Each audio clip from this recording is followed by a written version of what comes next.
Unis par Dieu, fortifiés par l'amour. Aujourd'hui, je vais vous parler du mariage. Le mariage est plus qu'un engagement humain. C'est une alliance divine. Quand Dieu unit deux personnes, ce n'est pas juste pour les bons jours, mais aussi pour les tempêtes.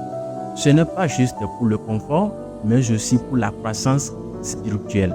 Ce que Dieu a uni, que l'homme ne le sépare pas. Dans un monde où tout se brise si facilement, votre union devient un témoignage, un phare, un rappel que l'amour véritable vient d'en haut et qu'il se renouvelle chaque jour par la grâce de Dieu. L'amour est patient, il est rempli de bonté. Il supporte tout, il espère tout et il endure. Oui, il en aura des conflits, des incompréhensions, des blessures parfois profondes.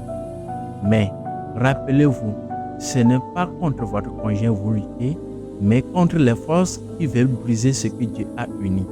Le vrai combat est spirituel.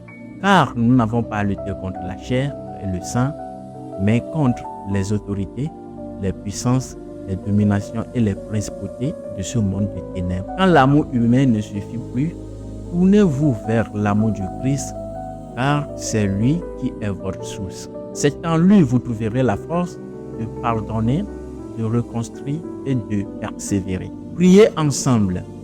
Aimez-vous avec attention. Servez Dieu main dans la main. Et souvenez-vous, le mariage n'est pas fait simplement pour vous rendre heureux, mais aussi pour vous rendre saint. Deux valent mieux qu'un, car s'ils tombent, l'un révèle son compagnon. À vous les couples mariés, votre amour n'est pas ordinaire. Il est un porteur d'appel. Soyez des bâtisseurs, des intercesseurs et des témoins vivants de l'amour de Christ. Et quand les défis se lèveront, rappelez-vous ce que Dieu a commencé, il est fidèle pour l'achever. Et je suis persuadé que celui qui a commencé cette bonne œuvre en vous le rendra parfaite pour le jour de Jésus-Christ. Shalom, soyez bénis.